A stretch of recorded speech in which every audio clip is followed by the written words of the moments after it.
Um abraço negro traz felicidade. Nego sempre fica sem sossego. Negra é a raiz da liberdade. Negra é a raiz da liberdade. Negra é a raiz da liberdade.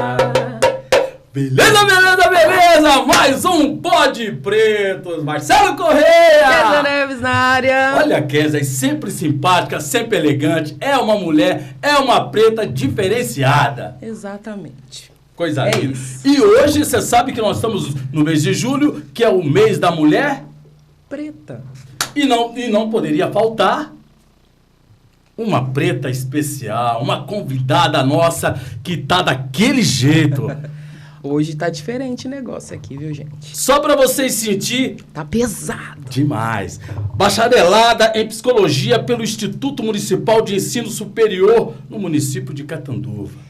Mestre pelo Programa de Pós-Graduação em Psicologia e Sociedade da Universidade Estadual Paulista Júlio Mesquita Filho, Faculdade de Ciências e Letras, Campos de Assis. Integrante do Grupo de Estudos Marxista em Educação e Psicologia, GEMS, certificado pelo CNPq. Atuante na área da Psicologia Social e do Trabalho e Relações Étnico-Raciais. Caracas! Possui ênfase metodológica na Psicologia Histórico-Cultural. Gestora no Conselho Regional de Psicologia, o CRP, da subsede de São José do Rio Preto. Integrante do Núcleo de Direitos Humanos do CRP. Não acabou, ainda tem mais. Membro fundador do Movimento Negro de Catanduva. Vixe! Docente pelo Instituto Municipal de Ensino Superior. Estamos falando... De Tainá da Silva Costa. A nega é que brava. É isso! Preta do céu, é tudo isso! É tudo isso. Agora, com certeza, a preta pode. Preta pode, preta deve, preto tem que estar. E tudo isso com quantos aninhos? 26. Olha só. Segura, Brasil. Hã? 26 anos. Apenas 26 anos e tudo isso. Tudo isso já. Sim. Preta, desde já, nossos parabéns. Obrigada. Tá? Tainá, com esse currículo maravilhoso, o que mais precisamos saber sobre você? Quem é a Tainá além de tudo isso? Sou poeta. Opa! Aí Mais sim. uma que não colocaram aqui pra gente. Peraí. Vamos marcar. Sou poeta, já produzo, na verdade assim, escrevo desde os 13 anos de idade e comecei a publicar uns 3 anos atrás, né? Com a pandemia, tudo, essa interiorização comigo mesma. E aí tem o codinome, né, que eu uso, que é Mandisa, que é um nome africano, né?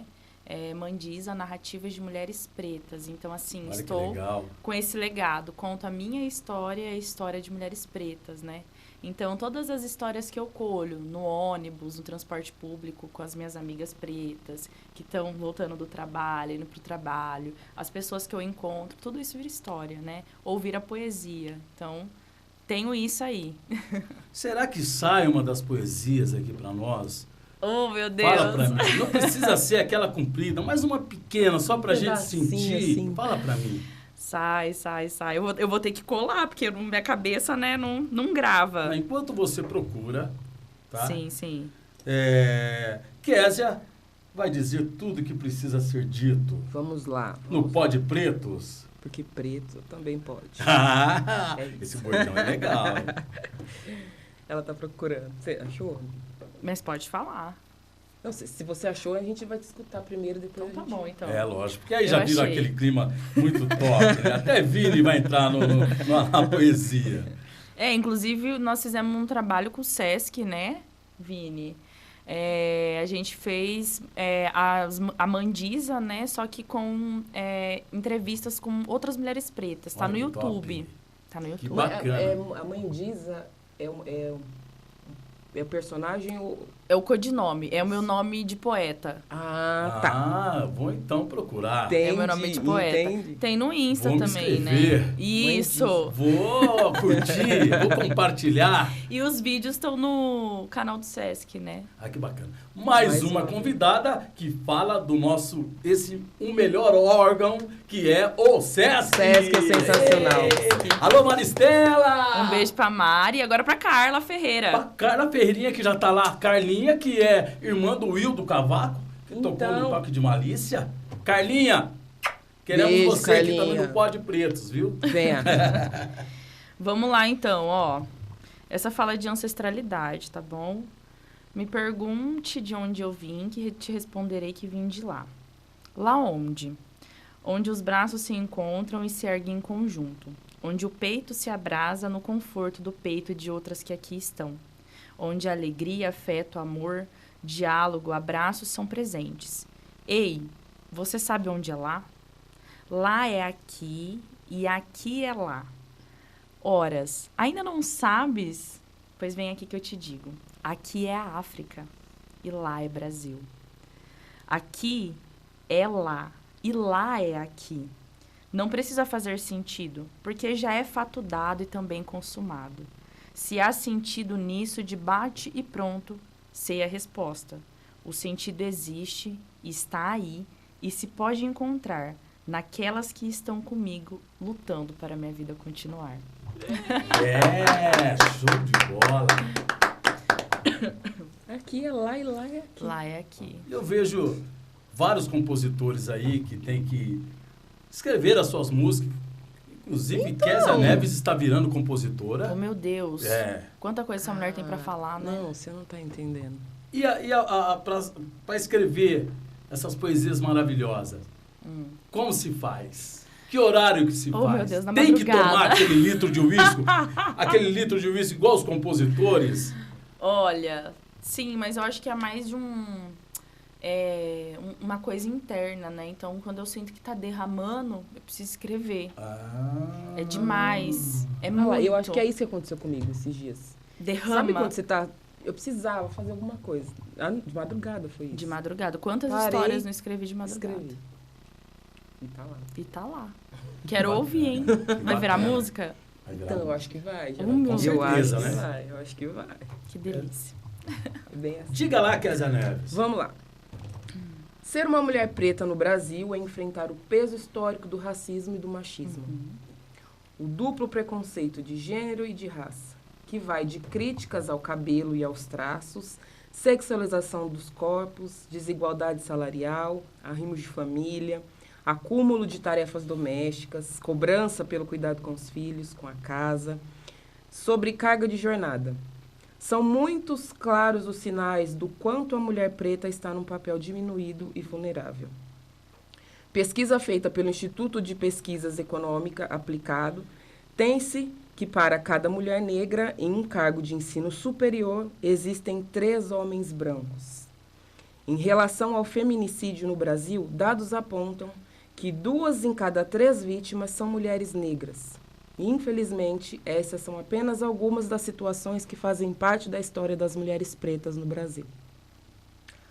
Com todas as suas lutas e experiências, olhando para este cenário da mulher preta no Brasil, você tem visão otimista? Que passos nossa sociedade já deu e precisa dar? Olha, não sei se eu sou otimista, mas eu acho que eu gosto de olhar para a realidade.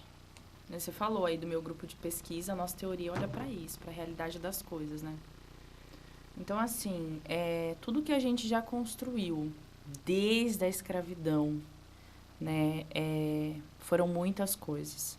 Muitas coisas. Desde a mulher preta plantar no solo brasileiro a ancestralidade e trazer isso para cá como força, né, através das das religiões de matriz africana, né, serem aquelas que resgata isso, né, que faz o contato com a terra para poder chegar em África, quer dizer, para se manterem, vamos pensar, né, nessa perspectiva mental, espiritual, né, diante das mazelas da escravidão, diante do peso, né, do sofrimento. Então, assim, A gente está fazendo muita coisa há muito tempo. Então, diante de tudo isso, a gente já conseguiu muitas coisas. Muitas coisas. O fato de eu ser uma mulher preta de 26 anos, já mestre em psicologia, pelas políticas de ações afirmativas, é um ganho que outras mulheres vieram antes de mim. E aí a gente pode citar quem são essas mulheres, né? Desde as nossas avós, as nossas mães, as nossas tias, primas. Estão vindo pessoas na cabeça de vocês? Sim. Né? Porque também não é só sobre esses grandes feitos. Manter uma família é um grande feito diante da família preta, né? Porque é negado pra gente até a vida. Então, antes dessa morte física, que muitas vezes o Estado recai sobre a gente, tem uma morte simbólica, né? E essas mulheres representam tudo isso. Então, quem sustentou a fuga dos escravos? Mulheres pretas, que iam lá, levavam alimentos escondidos, deixava no percurso de rota, nas árvores, e por isso que hoje, nas religiões de matriz africana, a gente oferece para a árvore, né? Esse ritual.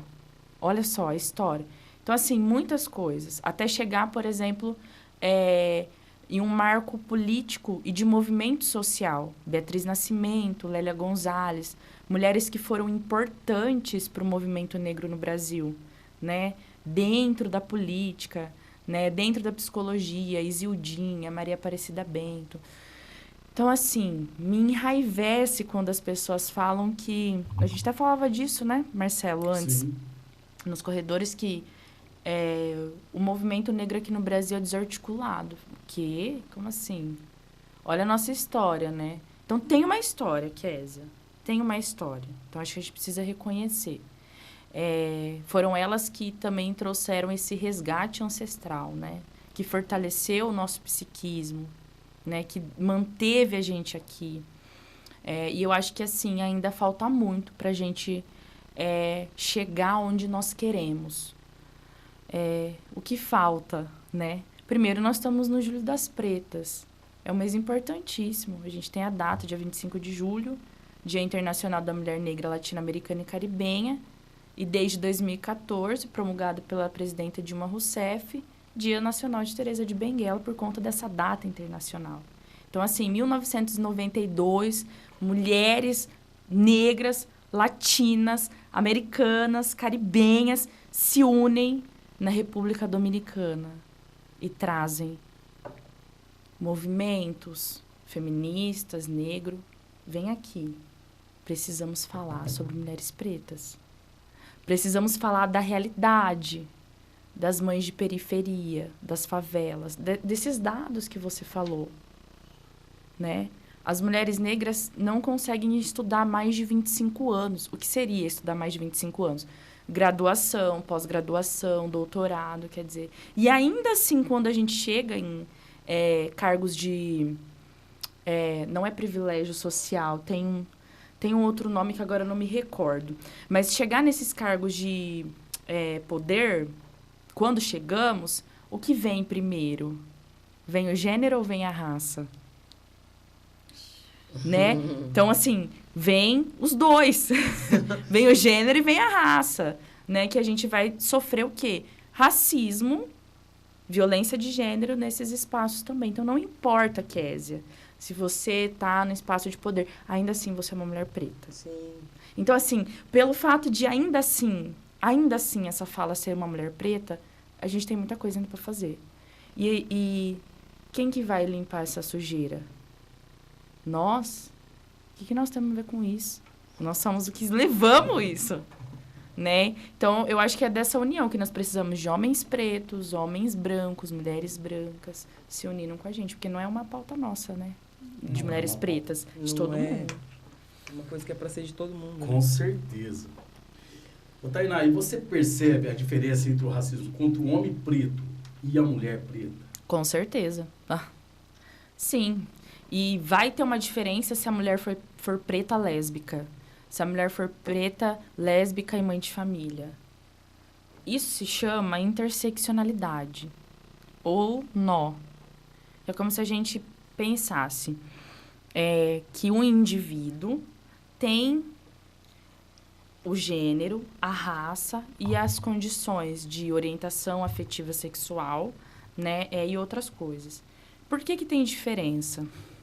Já começa na história, né, que é onde a mulher negra é colocada no papel da escravidão. Então, ora, na escravidão, o gênero dela era enaltecido. Em que momentos?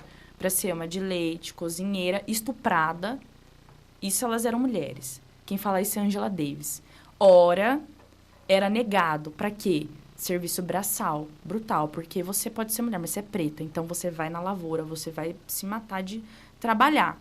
E aí, quando a gente tem o rompimento da abolição da escravatura, os homens pretos vão para o serviço braçal, né? Então, ferrovias, o serviço de mão, aqueles serviços que a gente vê hoje que são informais, não tem uma segurança de trabalho, não tem uma garantia. Então, os homens pretos são esses homens. E as mulheres pretas? Elas permanecem nos mesmos lugares da escravidão. Só que agora numa nova sociedade, né? Que sociedade é essa? Sociedade capitalista. Então, quando o capitalismo vem, Revolução Industrial, quem que vai trabalhar, né? Então, diante dessa lógica, as mulheres brancas vão ter vantagens, mesmo sendo desgramado o capitalismo. Ainda assim, nós vamos ser lesadas por isso. Porque, por mais que nós vamos estar nas mesmas condições, nós vamos ganhar menos. Então, assim, uma pirâmide, vamos pensar. Topo, homem, cis, branco, hétero. Tá no topo. Quem vem embaixo? Mulheres, brancas, cis, héteras. Depois, homens, pretos, cis, héteros. Depois, mulheres, pretas, cis, héteros. Embaixo, mulheres, pretas, trans. Caracas, hein? Então, assim, tem uma diferença muito grande. Salarial, oportunidades, tudo. E aí, quem que é bem remunerado no sistema capitalista? Quem consegue se graduar, não é? Quem tem uma formação. Não é isso que a gente fala para os nossos filhos? Sim. Eu não, né? O filho de vocês. Não sei se vocês têm filho. Mas é isso que a gente fala para os jovens, né? Precisa estudar. Só que aí a gente também tem que ver, tá? Um preto tem que estudar, mas ele tem que ainda fazer muito esforço ainda. Tem que estar bem vestido. Né? Eu lembro de um lugar que eu trabalhava lá em Europeias, psicóloga. E olha como que o racismo é filha da... Desculpa, não vou xingar, mas é isso que a gente sabe. Por respeito.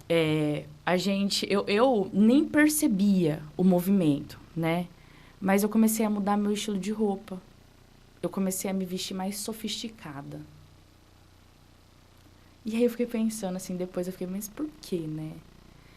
E aí eu lembro de mesmo estar bem vestida, quando eu entrava dentro de uma loja e elas me perguntavam, você é daqui? Eu falei assim, não, eu sou de Irapuã, muito longe, né, também, pertinho. O que você faz? Você vende remédio? Você é vendedora? O que essa fala está querendo dizer? É impossível a minha cabeça entender que ela pode ser uma advogada, uma médica, uma psicóloga. Uhum.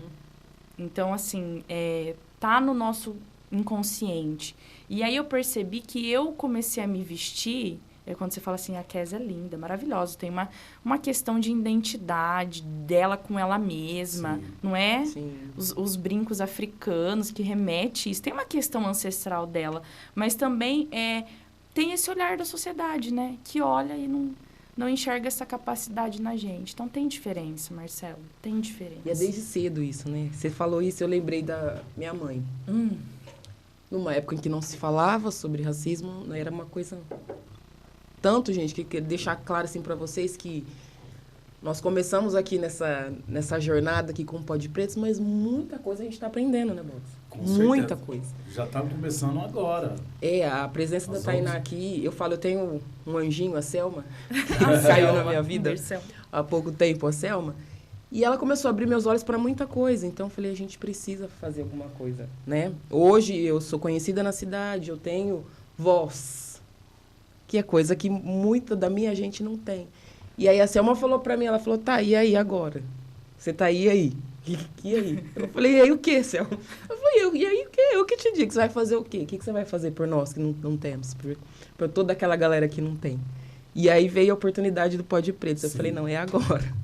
Na verdade, nós estamos aprendendo com vocês e, na verdade, nós queremos passar uma mensagem. Na verdade, é lógico, a Tainá, ela fala né, com uma grandeza, é uma pessoa que ela estuda, ela estudou de cabeça. Isso, Mas nós queremos passar uma mensagem, principalmente porque eu mesmo leigo total. Sim, você vê como é que é, né?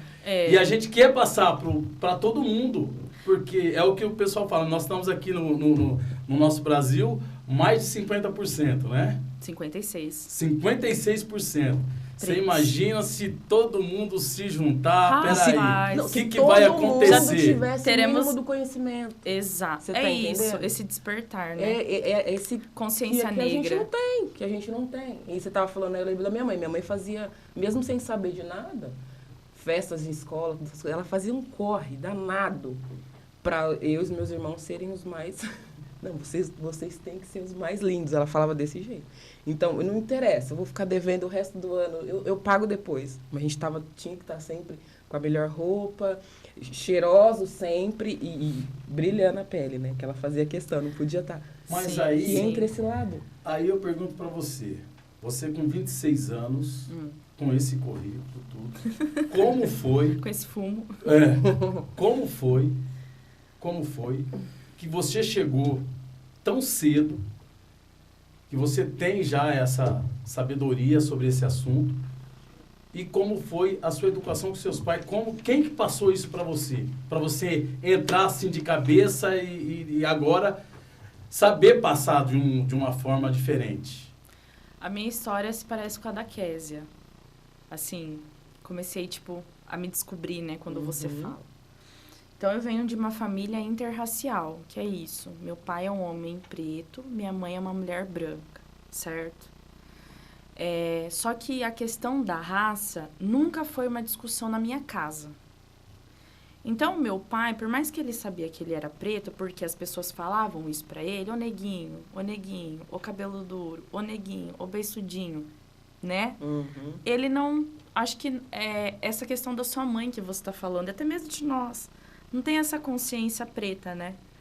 E tanto que eu pergunto, assim, pra ela hoje... Mãe, pai, vocês nunca pensaram em conversar comigo sobre isso? Não, isso pra mim não era importante. Não era importante pra ela por ser uma mulher branca, né? Que vai acontecer outras coisas, mas não vai passar o racismo. E aí, o que aconteceu? Eu fui pra faculdade...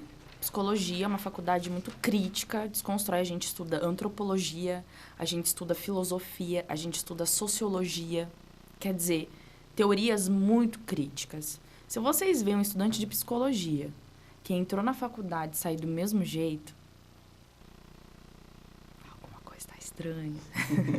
Porque é um curso que desconstrói muito. E tem que desconstruir, né? Porque a gente sem julgamento. E aí, então, quando eu entrei na faculdade, terceiro ano de faculdade, 2016, há 8 anos atrás, eu comecei uma pesquisar. E virei uma chave. Porra, o racismo existe. Porra, eu sou preta.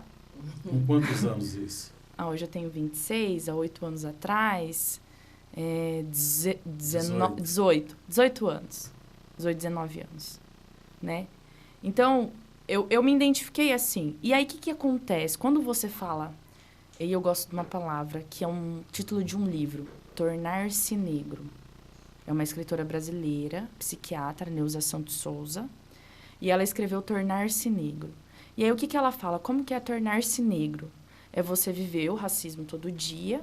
Então, aquilo fica te tornando negro. Você é negro, você é negro, você é negro.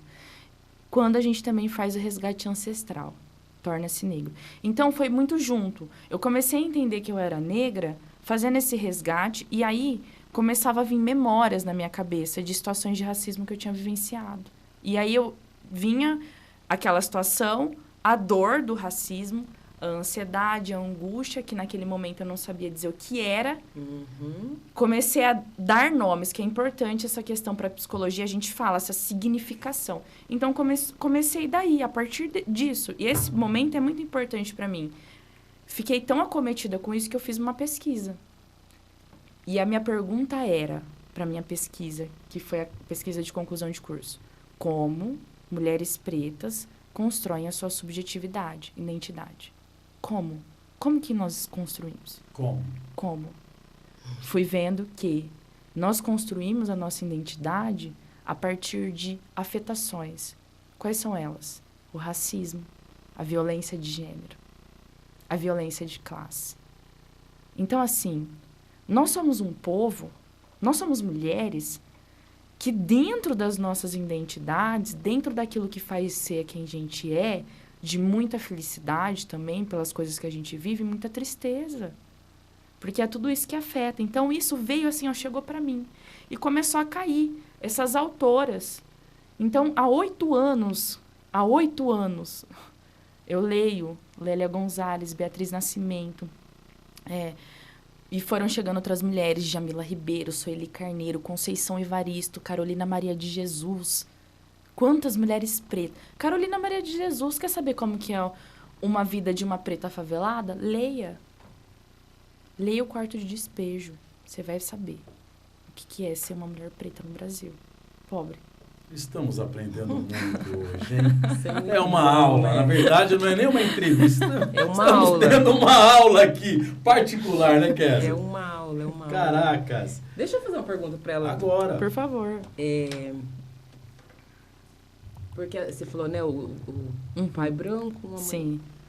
Pai preto, né, e uma mãe branca. Lá no meu caso é o contrário. Eu tenho 2 filhas, Maria Eduarda e Alice, um beijo para Lindas. Pai branco e eu, mãe preta. E até por conta de não ter essa... De não pensar muito. Não tem nada a ver preto, branco. Nunca parei para isso, para pensar no racismo dessa forma. Né? E depois que eu tive as meninas, muita coisa mudou. Os olhos começaram a abrir. Então, elas são brancas demais para ser pretas. Preta demais E preta demais para ser branca. E com a Maria Eduarda é um pouco mais complicado. A Alicinha, graças a Deus, eu não sei, é que ela é um anjo. Porque ela não tem problema nenhum com nada. Tipo, chamam, mãe, falaram que eu sou feia na escola. Aí eu tenho engraçado esse episódio. Mãe, um amigo meu falou que eu sou feia. E eu já me armei, né? Falei, o quê? Falou que eu sou feia, que meu cabelo é feio na escola. Eu já fiquei toda assim. Aí ela olhou bem pra mim e falou assim, mas você acha, mãe, falar isso de mim? Eu? Feia? Aí eu parei, eu falei, a Elisa falou, acha, mãe, eu feia? Nossa, o que ele falou que eu sou feia? Eu falei, então tá certo, tá encaminhado. Mas com a Duda eu tenho um pouco mais de dificuldade, né? 14 anos, adolescência, vem as críticas. Como que você lida com isso? Porque você é uma preta não retinta também, sim, né? Sim. Olha, quando eu penso isso, eu lembro das comissões de heteroidentificação. O que é isso? Quando a gente tem políticas de ações afirmativas dentro da faculdade, né, para pós-graduação e também graduação, que é pessoas serem inseridas nesse meio de ensino a partir da política de cotas raciais, certo? Então, tem uma comissão de heteroidentificação, quer dizer, pessoas que vão analisar se você não está fraudando cotas. Essa aqui é a questão da comissão de heteroidentificação. E eu participei de 2, né? E aí, nós lá, tudo... Como que a gente sabia que uma pessoa era preta? Primeira pergunta que nós fazíamos. Você já sofreu racismo? Quem é preto? Sim. Você já sofreu racismo? Já. Muitas vezes? Já, sim. Em banco, em loja, em mercado, no emprego, relações afetivo-amorosas. Já. Acontece aqui, essa questão do colorismo, né? E aí é uma discussão bem complexa, porque a cor da pele vai definir se somos pretos também. Só que não só traços negroides. Nariz, boca, orelha, tá? Cabelo. Então, isso vai definir que nós somos negros. Lógico, né? Uma pessoa branca Pelo amor de Deus, de pele branca, falar que tem nariz grosso e que é negro. Não me faça levantar dessa cadeira. Mas, enfim, então tem essa questão do colorismo. E aí o IBGE, ele fala, quem são negros no Brasil? Pretos e pardos. Então, quando nós temos uma declaração no nosso país de 56%, Késia, quer dizer que pessoas pardas estão se identificando como pessoas negras. Estão se reconhecendo como pessoas negras nesse percurso. E, ó, é importante que a gente, desde a infância, saiba que a gente é negro. Isso psicologicamente falando. Porque o índice de suicídio na população negra na adolescência e juventude é imenso. Quem se suicida no Brasil são os jovens negros e indígenas. No estado acho que de Mato Grosso, o índice de suicídio de indígena é surreal. É quase 10 por pessoa, assim, a cada 10 suicídios, entende? É muito alto. Então, eu acho que talvez seja isso, né? O que acontece, e aí eu falo que é um desserviço dentro do nosso, às vezes até entre a gente, né? Ficar essa questão da negação. Ah, mas você não é tão preta. Ou, porra, como que é? Autodeclaração. Um dia uma paciente minha, e aí eu vou falar, porque eu não tô sendo antiética, porque foi sobre mim, não sobre a minha paciente. Uhum. Ela falou assim pra mim, mas você não é negra. Já dá um soco, né? Entra como um soco. Eu falei assim, oi? Fala aqui. Não, mas você não é negra. Chegou a dizer, que jeito que tá na sua certidão de nascimento? Tá branca, eu tenho certeza. Falando pra mim. Da onde vem isso? Da onde vem essa fala? Vem da política de branqueamento do Brasil. Quando tem abolição e os lindos políticos brasileiros falam que o nosso país só seria avançado se ele fosse branco. Então, eles colocam uma meta. Daqui 120 anos, o Brasil vai branquear. Que jeito que eles fazem isso? Publicam nos jornais do exterior, Itália, Espanha, Portugal, para fora, dizendo que quem viesse de lá para cá ganhava uma sesmaria. O que é isso? Terras. Olha só. E aí, com isso, com essa lógica que foi uma política pública, que era pensa, nós não temos política pública, suas, a política do branqueamento era. Então, assim, da onde vem essa fala, você não é negro? Dessa política de branqueamento, porque, além dessa política pública, a gente teve um embranquecimento mental. E aí, Neuza Santos Souza, no Tornar-se Negro, nos explica que, pós-abolição, o nosso grupo preto, para se sentir pertencente a uma sociedade, foi colocado internamente que, para ser aceito, ele tinha que deixar de ser preto. Então, ele vai comer e consumir a cultura do branco. Qual é a cultura do branco? O cabelo liso, a música do branco, a comida do branco, a religião do branco, que é o cristianismo. Então, é um processo. Quando a gente ouve essa fala, você não é tão negra assim, é tudo isso por trás. Percebe? Então, não é tão fácil assim uma pessoa se identificar negra. Olha tudo que tem por trás. Com certeza. É pesado. Demais. Né? Ai, desculpa, eu me empolgo. Acho. Eu não sei se eu te respondi. Deixa eu te falar uma coisa. Você tá me zoando, né? Não, deixa eu te falar uma coisa. Você falou que você sofreu bastante racismo. Você sofreu bastante racismo. Antes de você se formar, de você ter todas essas informações que você tem, você passa muito bem, ou foi depois que você se formou e você começou a entrar tudo isso na sua cabeça, falou, era racismo que eu passei? Na verdade foi uma consciência, né? Então acho que não seria um tempo, mais ou menos. O racismo tá aí, me perpassou, sim, me constituiu também, porque me negou, me fez eu me negar, eu me identificava com uma pessoa morena, mas sempre aquela coisa, né? Preta demais para ser branca, branca demais para ser preta. E moreno, o que é? Moreno são pessoas de pele clara que têm cabelos escuros. Isso é um moreno. Pesado, né? Então, assim, acho que não foi nem menos antes ou depois ou mais, né? Acho que tá aí, me perpassou e o que eu tenho agora é consciência. Então, às vezes, eu tava até falando com uma colega que às vezes eu tô assim, vivendo meu dia, dão 5 minutos, eu lembro de uma vivência racial de quando eu tinha 7 anos. Aí eu falo, porra, foi racismo. Quando as professoras na escola me colocaram para fazer apresentação de samba, como se eu não pudesse fazer outra coisa, como se eu tivesse que sambar. Aí eu lembro, quando eu tinha 13 anos, 12 anos, quando eu fiz a Tia Anastácia do Pica-Pau Amarelo, porque eu não podia ser outra personagem. Por que eu não podia ser outra personagem? Por que eu não podia ser a Emília ou a Narizinho? Por que eu tinha que estar nesse papel de Tia Anastácia? E até há pouco eu lembrava as falas do teatro. Né? Então, acho que a gente tem a consciência, a gente vai... Foi racismo. Ah, isso aqui é racismo. Nossa, isso foi racismo. E eu fui preto velho no centro da Dona Maria. Com cachimbinho e tudo. Fui na festa. Criança? Lá. Criança. Foi racismo? O que você acha? Você queria ter sido outro personagem? Não. Queria ter sido... Então, não. Então, preto não velho. Uai. Salve as almas. Salve as almas. Salve as almas. Você foi feliz. Muito Então, feliz. Então não foi. Salve as almas. Kézia Neves. Vamos lá.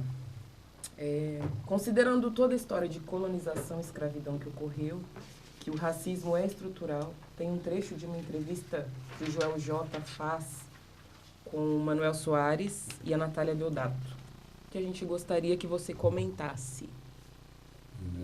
Agora a gente vai dar um tempinho. Vini vai colocar aqui, ele vai ter que fazer uma mudança ali. Enquanto isso, tu toma uma aguinha com a gente. Toma uma aguinha. Também Um vou tomar guaraná. uma aguinha. E aí eu paro até para pensar nesse cenário de hoje. Eu vou falar de hoje, não preciso ir muito longe, não preciso voltar lá atrás. Vamos falar do meu pós-BBB, por exemplo. Muito difícil. É muito difícil, porque não é enxergado isso. A Natália potente é sempre enxergada a Natália sexualizada. Mas é uma desconstrução, e quando ele fala sobre conscientizar os brancos, eu acho importante, não só para os brancos, mas eu acho importante também para a gente. Porque, diante da jornada, a gente perde a ciência de quem somos e a nossa potência. Então, diante desse cenário de falar da consciência, de explicar para as pessoas, de ter que fazer aquela coisa toda para a pessoa entender o que é uma coisa que só precisava ter senso, isso resgata, sabe, quem somos e como nos vemos. Então, assim, eu acho muito importante até pra gente, porque, principalmente em escolas, periferias, quantas crianças, quantas mulheres, quantas adolescentes pretas, muitas das vezes corpudas, gostosas, mas potentes, não conseguem se ver dessa forma. E aí vem todo aquele cenário que a gente resgata essa consciência, que a gente fala sobre toda a importância, que a gente fala sobre reconstruir uma nova imagem, e aí elas falam, opa, eu tenho uma nova oportunidade, eu posso ter um novo caminho. Sabe, eu acho muito importante, tanto para conscientizar, quanto para a gente também saber se olhar, porque aconteceu isso comigo várias vezes. A minha família, ela não tinha esse posicionamento de família potente. Eu conheço vários pretos que teve famílias incríveis, que falaram assim, não, que você é incrível e tal, mas eu não tive essa criação porque eles não foram ensinados assim. Então eu tive que buscar na rua. Eu tive que aprender levando tapa na cara, levando portada. Então, assim, quando via essa data, aí eu olhava e falava, pera, mas nosso povo é formado por príncipes, princesas, por reis, rainhas. Calma, tem alguma coisa de errado aqui. Aí eu comecei a olhar, falei, mas fomos escravizados? Pera, as pessoas têm que ter a consciência de que isso não é certo, que o preconceito não é certo, de que o que a gente passa não é correto e tem que nos respeitar. E aí foi o lugar que eu tomei de pessoa potente. Aí eu comecei a me colocar num outro cenário, porque infelizmente a história só nos coloca nesse lugar de pessoas escravizadas, sabe? E a gente às vezes a gente acaba se perdendo nesse contexto, tipo, eu não posso nada, eu não consigo. Bom, o que a Natália tá falando é que nós, mulheres pretas, somos vistas como partes. E aí a gente pode entender que é um objeto dividido em partes. E isso é complicado, porque fragmenta, né? Eu não vejo a mulher preta humana. Por isso que é difícil quando ela fala dessa percepção de si enquanto potência. Como assim, Tainá? As mulheres pretas são vistas em partes, em objetos. Nos vem bunda, peito, mãos, coxas. Nos veem assim. Isso é a hipersexualização de mulheres pretas, que também acontece com homens pretos, né? E aí isso vai se revelar quando a gente tá numa relação que não somos assumidas. Não somos as primeiras, né? Somos sempre as amantes. As que eu nunca vou assumir para minha família. Sim. Nunca vou levar num café, né? Tal. Então, o que ela tá dizendo é isso. E aí pensa, nós crescemos assim, como objetos parciais, né? Objetos partidos, partes, não humanas, não sujeito, né? Na sua integralidade. Como que nós podemos criar a nossa autoestima, né? Fica uma baixa estima, né? Uma não capacidade, né? E por isso que a gente tem um alto índice de depressão e ansiedade em mulheres pretas, né? O índice é muito alto de depressão e ansiedade. Dificulta, né, o processo. E aí eu lembro de uma conversa, de uma reunião que eu tive essa semana com outras mulheres pretas. Estava eu, a Thaís, Carla, Selma, Patrícia. Não vou lembrar de todas. Mas, assim, mulheres potentíssimas. E vocês acreditam que essa foi uma das falas? Olha só. Uma delas falou assim... Como a Carla falou isso? A Carla falou isso. Ela falou assim... É tão natural pra gente não se ver nos lugares que se a Selma não tivesse me marcado na publicação que estava tendo o edital do Sesc, eu não teria entendido que ali poderia ser o meu lugar. Uhum. Dizem para nós onde nós devemos estar. Não é? Pesado, né? Você sabe que tem uma parte da reportagem que ela fala que ela recebeu várias propostas, mas para fazer sexo. E não recebeu nenhuma proposta de grandes empresas para fazer, sabe? Merchan, nada. Merchan. Então, é uma coisa muito séria. Violenta. Violenta. Depois eu quero que você... Nós só tiramos um pedacinho. Eu vou passar para você depois, para você comentar. Sem dúvida. Tainá, das inúmeras atividades que você desenvolve, sendo membro fundador do Movimento Negro de Catanduva e integrante do Grupo de Estudo Marxista em Educação e Psicologia, conta pra gente um pouco desse trabalho e do que acontece na nossa cidade através desses movimentos. Bom, o MNC aí também eu puxo para o Conselho Regional de Psicologia, né? No Núcleo de Direitos Humanos, que eu tenho trabalhado a questão das relações étnico-raciais com a psicologia. Ontem mesmo, no CRP, né, que foi dia... Posso falar a data? Depois eles vão postar 30 anos no podcast. Não, foi ontem, dia 13 de julho, né? Sim. O CRP fez uma atividade lá, a gente fez uma reprodução de um cine, Dia de Jerus, assistam esse curta nacional, maravilhoso. E depois a gente fez uma discussão, uma mesa, tinha uma mulher trans, uma psicóloga preta, uma militante do MNC, MNU, que é o Movimento Negro Unificado, e eu estava mediando a mesa. Então, assim, o que eu tenho feito? Procurado abrir brecha nos espaços, porque não é que é um grupo de estudos marxista, por exemplo, que eles vão trazer de livre e espontânea vontade o tema das relações raciais. Não trazem, né? Não trazem. Então, tem esse desconhecimento e até mesmo críticas a Marx, que ele não falou sobre racismo. Eu discordo, tem escritos que falam que ele falava sobre a escravidão, que ele era contra. Então, assim, o que eu tento fazer é furar essa bolha, né? Entrar junto com... E quando eu falo eu estou falando de que eu tenho nós, pessoas. Porque o ocidental, né, quando fala é ele mesmo. Nós, descendentes de africanos, não, meu bem. Nós temos uma filosofia de Ubuntu, que nós somos, que eu sou porque nós somos. Então, quando eu estou falando eu estou falando de Selma, eu estou falando de Thaís, eu estou falando de Carla, né? Então, juntas, fazendo esse movimento, né? Pautando o que precisa ser pautado. A questão da mulher preta, a questão da saúde da mulher preta. Ontem nós falamos sobre isso. Nós mulheres pretas, estamos sendo cuidadas. é as que mais são violentadas na hora de ter o bebê, na hora do parto. Violência obstétrica altíssima aqui em Catanduva. Então, assim, acho que é isso que a gente tem tentado fazer, né? E aí gera um incômodo, né? De novo essa pretinha falando sobre preto. De novo essa pretinha querendo pautar esse tema. Meu filho, toma um Dorflex, um Doril, dorme, toma um Rivotril sublingual de 0,25, que nós vai falar. Nós estamos aqui, ó, pode preto, né? Vai falar. Boa, né? Boa, isso vamos falar. Sim, dá pra falar. Deixa eu te fazer outra... Bom...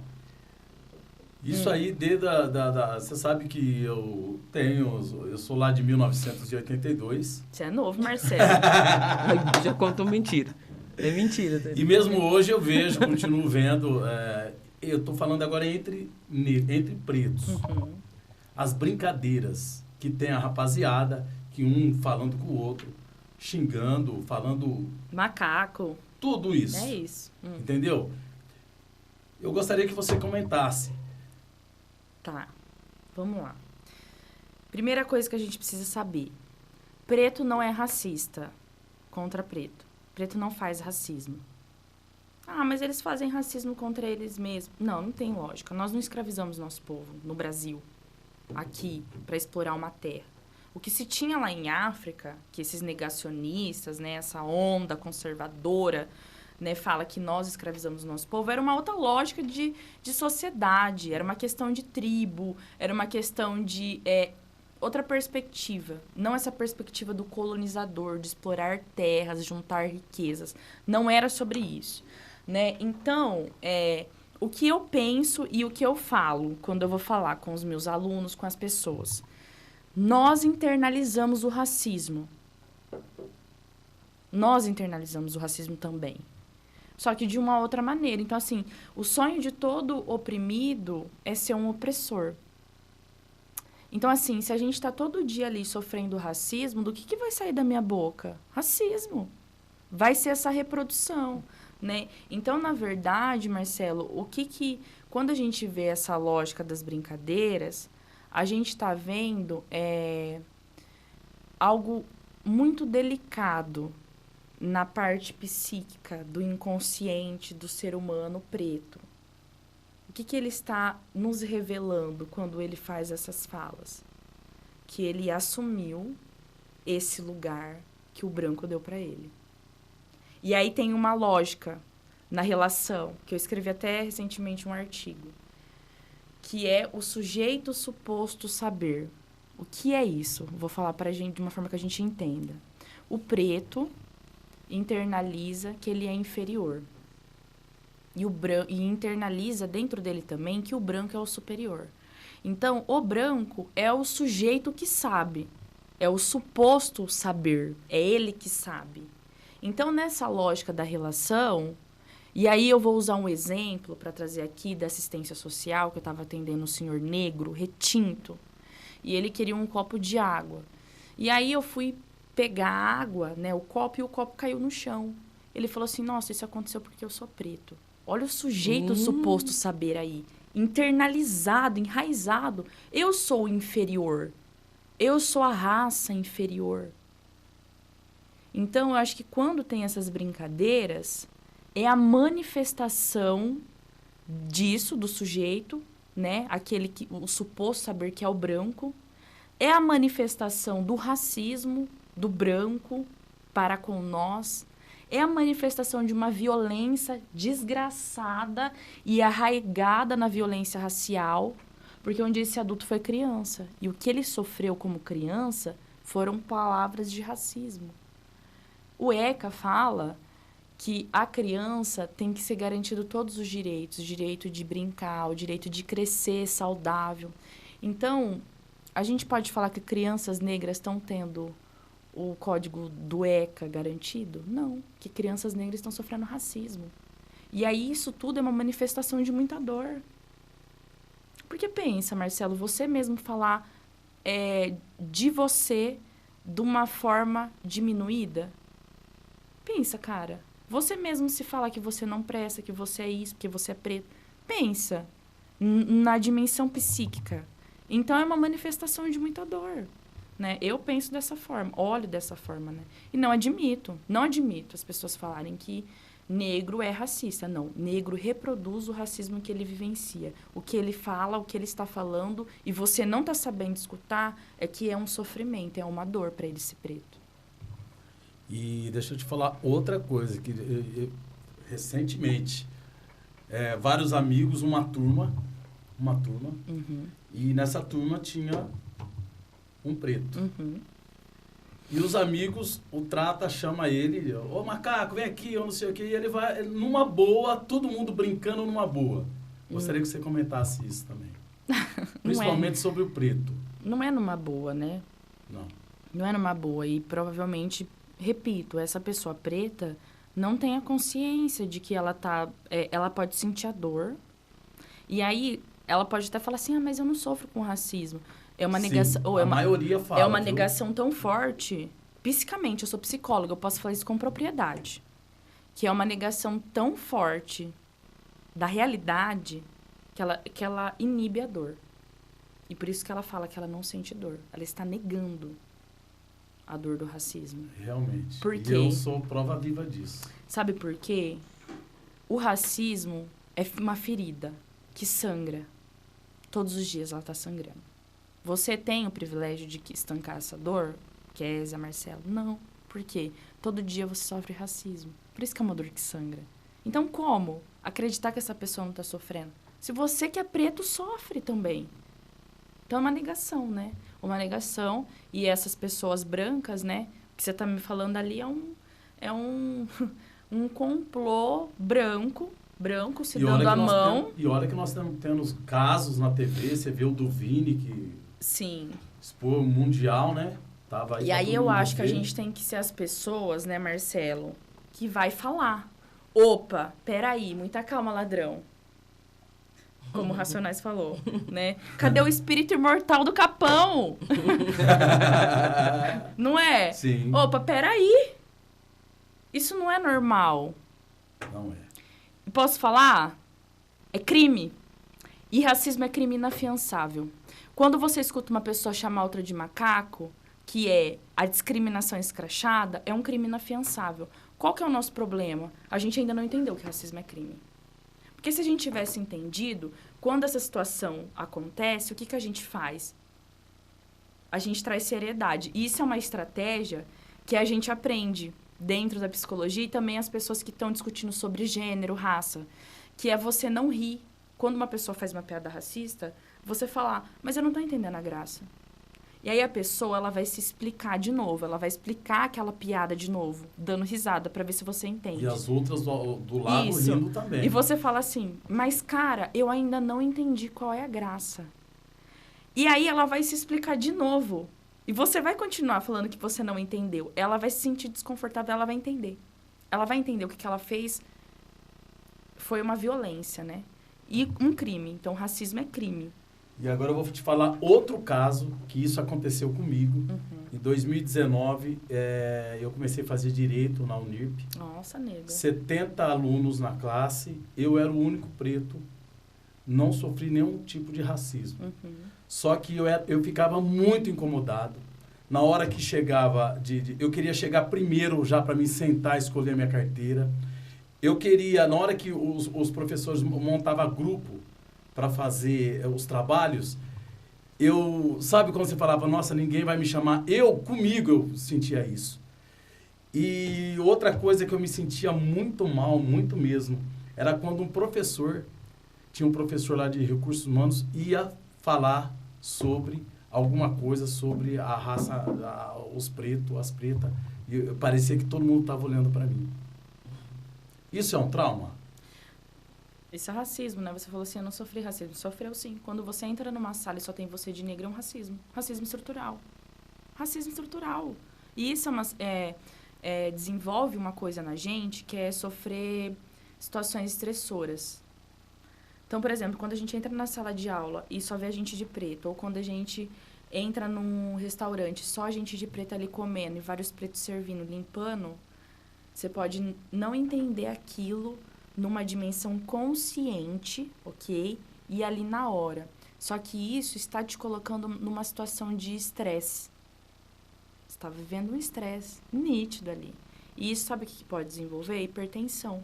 Nós somos a população mais hipertensa do Brasil. Por quê? Por conta disso, a gente está o tempo todo vivendo situações estressoras. Então, Marcelo, você sofreu racismo, sim. Racismo estrutural. Onde estão esses pretos? Por que não estão na universidade? Por que a maioria é preto? Quantos professores pretos você tinha? Nenhum. E aí você pensa, a identificação é importante não só para crianças, mas para a gente se identificar. Cara, eu tô na frente de 2 pessoas pretas. Um homem preto e uma mulher preta. Eu estou me sentindo identificada agora. Eu não estou me sentindo intimidada, eu estou me sentindo em casa. Eu estou me sentindo em casa. Eu estou confortável. Então, percebe como o racismo, ele tem uma dimensão que vai na estrutura do país, mas ela também vai em detalhes minuciosos das relações que nós temos. Eu vejo um pouco assim quando você me fala disso, que são situações estressoras. E você parou o curso? Parei o curso. Por qual motivo? Parei o curso. Não, da pandemia foi. Pandemia. Certo. Aí não voltei mais. Sim. E tenho outra pergunta para você. Manda, preto. Eu sempre vejo lá em casa, família. A mulher preta, que alisa o cabelo. Uhum. Eu gostaria que você comentasse se isso é certo, se isso é errado, porque algumas falam assim, não, eu gosto de alisar meu cabelo. E outras falam, não, eu quero deixar... É lógico que antigamente, hoje, nós temos vários... o pessoal que mexe com o cabelo, né, que deixa o cabelo... O capitalismo, ele nada de braçada, né? O preto fazendo a ancestralidade, o capitalismo, assim, vamos aproveitar essa onda, né? Vender os produtinhos. Vamos voltar lá no embranquecimento. Então, assim, qual que é o cabelo ideal? O cabelo do branco. O cabelo liso. Então, quem que criou o alisador foi uma mulher preta. Olha só. E aí, então, olha só, pra gente pensar, é esse processo de anulação. Então, isso vem desde essa época.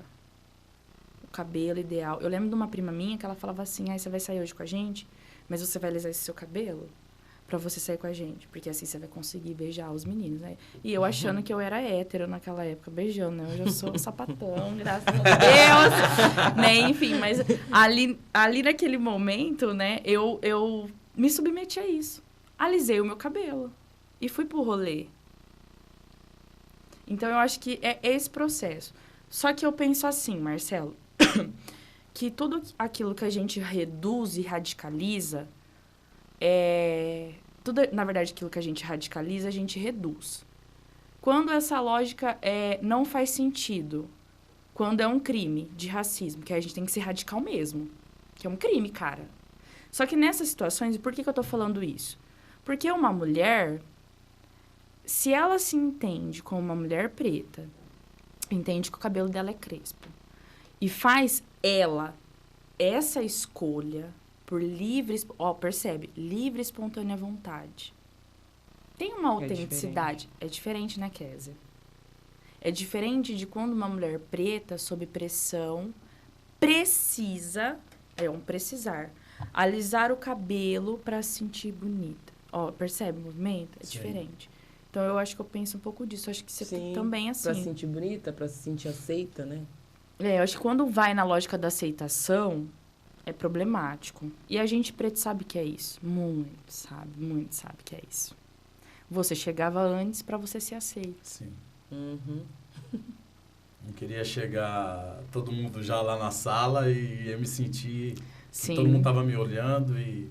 Incrível, né? E essa pressão que a gente coloca, né, sobre a gente, porque... preto, você não tem que ser bom, você tem que ser muito bom. Muito bom. Sempre 2 vezes, né? Kézia, você não tem que cantar. Você tem que cantar muito bem. Tem que dançar. Muito bem. Viu, Muito preto? bem. Você não tem que tocar bem, você tem que tocar muito bem. Eu não posso ser uma professora, eu tenho que ser uma boa professora. Porque o tempo todo a gente está sendo questionado, né? questionado. Eu mesma, a gente viu, eu tenho 26 anos, isso às vezes é um problema dentro da universidade, porque sou desrespeitada, né? Os alunos me confundem com alunos, os servidores da faculdade me confundem como aluna. Quer dizer, qual que é a lógica? Essa preta não pode ser uma professora. Essa menina é muito nova para ser uma professora. E eu ouvi isso de um irmão preto. Nossa, mas você já está aqui dando aula, como se fosse impossível. É estranho isso, né, até. Você Bastante. tocando nesse assunto. Eu ouço muito assim, agora, né, que estou aí, graças a Deus, aparecendo, de irmãos pretos. Nossa, mas de novo? Caraca. Nossa, mas não tem mais ninguém para contratar? Todo lugar é você que está indo. Porra, você canta bem, você é porra, né? E aí? Não, tá ligado? Não, todo lugar é você que tá, você que vai toda hora. É estranho, né? Muito estranho. E aí, essa é uma arma colonial. E aí a gente precisa decolonizar. Não só os brancos, mas a gente que é preto precisa decolonizar. Porque toda vez que a gente faz isso, a gente está trazendo a colonização para as nossas relações pretas. Não, Kézia, você é minha irmã. Me sinto honrada por você estar em todos os lugares. Me sinto representada. Sim, né? Então, acho que é uma arma colonial, né? A gente precisa se despir disso. Precisa muito. A gente estava comentando, voltando só um pouquinho no assunto de representatividade, né? Sim. Que você falou. Há pouco tempo eu fiz um show lá no Nova Catanduva, né? Pra galera. E tinha umas par de menininhas, assim, negras, tudo ali assistindo e tal. E aí a Selma ainda deu toque, né? Fala que você é daqui, né? Que eu moro no Nova Catanduva. E aí eu falei, a galera agradecendo, não sei, quando acabou o show, elas vieram todas, assim, no meu redor. Você mora aqui? Kézia. Eu falei, eu moro. Aí, tipo, o que passa na cabeça daquelas crianças? Ela é cantora, ela tá lá em cima, não é daqui, ela não pode ser daqui da periferia, morar aqui, né? Tipo, falei, eu moro aqui. Ainda até brinquei, falei, é pertinho, a gente é vizinha, né? Não sei o que, eu mostrei minha rua pra elas, ficaram todas assim, paradas, me olhando, aí dali a pouco se juntaram ali e foram fazer uma apresentação no palco também, né? E aí eu comentando isso, porque assim, demorou pra eu ter essa consciência de que isso é importante. Não só para mim, mas para essas crianças que estão vindo. Que tem alguém, estava vendo uma mulher preta que mora no mesmo bairro que elas, ali sendo, né, todo mundo batendo palma, todo mundo me aplaudindo, cantando junto. E, assim, tem sido pesado isso até para mim. Eu tenho... É muito bom, é gostoso de ver, mas eu falo, é uma responsabilidade que a gente carrega, né? De trazer toda essa galerinha junto. Minhas filhas têm um orgulho de contar para todo mundo. Ela chega na escola. Fui no aniversário da Kézia Neves. Aí a Maria, minha mãe. Ela fala. Que deusa! É muito legal isso. Alice conta para todas as professoras. Aí as professoras me chamam. Alice falou que você canta, que você tá na TV e não sei o quê. Eu falo, Mas às vezes essas crianças não têm, né, essa referência. As nossas referências sempre estão muito distantes da gente, né? Que a gente tem. É longe. E você ter uma referência perto, né? Eu acho que é muito bacana. E eu tô nesse processo aí de aprender muito e com essa responsabilidade, né? Sim. Com essas crianças. Acredito que é o que você tenha também, né? Olha, Kézia, você fala que às vezes é um peso, né? E eu acho que pra gente se manter, né? Andar naquilo que a gente acha que entende que é correto, né? Enfim, vem isso. Isso veio muito pra mim quando eu batizei a Leonora, né? Falei pra Thaís, eu falei, olha, a partir desse momento, tudo que eu fizer agora, eu penso 30 vezes. Exatamente. Mas aí, a gente pensa, Kézia, eu e você fomos crianças. E se tivesse existido, quando você era criança, uma Kézia? E se quando eu tivesse sido criança, tivesse existido uma Tainá? Para você conhecer, né? E aí a gente entende que, ao invés de vir esse peso, vem essa alegria e essa satisfação de poder ser, né? Hoje, ver você aqui, feliz, bonita, eu aqui, feliz, bonita, é um privilégio. É um privilégio mulheres negras serem felizes. Sim. Por quê? Olha tudo que a gente discutiu. Então, a gente precisa lutar para que não seja mais um privilégio, mas seja uma condição de vida para todas, né? Então, a representação é muito importante. Olha o filme da Ariel. Nossa, levei a Alice pra assistir, ela ficou Eu fui, encantada. eu chorei. Eu tenho 26 anos, eu chorei. De ver uma preta de trança, porque era um rasta. Não era trança, era rastafari. Né? Linda, é. Então, acho que é isso.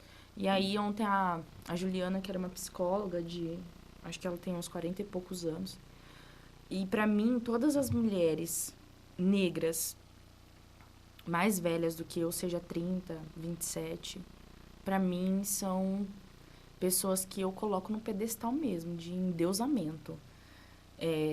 Porque são esse referencial pra mim. E se a gente não elevar o nosso povo, quem vai? Quem que vai? A gente tem que fazer isso pela gente. Né? Então, é muito importante esse processo de construção de identidade. E que lindo ver suas filhas, essas crianças, orgulho de falar que é uma mulher preta, minha mãe. Legal, né? né? Isso é Muito lindo. mais. Ai, eu choro. Fico E emocionada. é gostoso, porque eu consigo chegar muito nas crianças, sabe? Quando Isso tô é cantando, é lindo. mara. Até recebi um presente de aniversário, eu postei no meu Instagram. Aham. Depois eu vou trazer pra vocês verem. Uma criança, ela tem 13 anos. Ai, que maravilhoso. Ela fez um livrinho com traços africanos, assim, e me desenhou. Pegou 3 fotos minhas no Instagram e desenhou. E escreveu uma mensagem de feliz aniversário. Kenzie. Se não é Top, né? Se Isso der, não tem preço, né? muito, não tem preço, não tem preço. Não tem. E a gente precisa cuidar da gente. Não tá negociável. Estão me entendendo? A nossa saúde física e mental não é um negócio. Não tem, entendeu? Não tem uma brechinha. É inegociável. Nós temos o direito de ser felizes, de falar de amor, né? Quero voltar aqui para falar de amor, de outras coisas. Eu acho que a gente né? precisa já deixar anotado isso. Então, Tem acho tanta que coisa isso. para falar, né? Sim, tanta Muita tanta coisa para falar, né? Então, acho que a gente também precisa jogar isso, né? Para essa potência também. E principalmente passar essa mensagem pra galera, né? Sim. Sim. Para aprender também, né? Para eles entenderem. A gente ir passando devagarinho, mas com certeza a gente vai conseguir. Se a gente conseguir esclarecer a uma pessoa entender tudo isso que a gente bateu, essa resenha aqui. Opa. Caracas. Para que todo mundo entenda que não é mimimi. Não é mimimi. Os São dados coisas estão que a aí. gente sente, coisas que a Os gente dados vive. estão aí. Então, Com esse bate-papo super esclarecedor, queremos Escurecedor. agradecer. Escurecendo. Queremos agradecer sua presença, dizer você que é uma mulher inspiradora para todos nós. Eu vou falar uma coisa para você. Era pra gente começar, eu tô começando no jardim da infância, mas já pularam nós já pro doutorado do estado hoje. Você é louco. Pelo amor de Deus. eu sabia que ia ser assim. E já Eu fica o adoro. convite para você retornar, que eu tenho muita coisa para te falar. Eu quero que você fale de cotas. Vamos. Né? De amor, eu quero que ela fale de amor. E queremos que você deixe uma mensagem especialmente para as mulheres pretas nesse mês de julho. Na verdade, nós falamos o mês de julho, mulheres, mas na verdade é todos os dias, né? Sim. Então vai lá, preta. Minha mensagem é a mensagem de Carolina Maria de Jesus. Uma mulher preta feliz é revolucionário.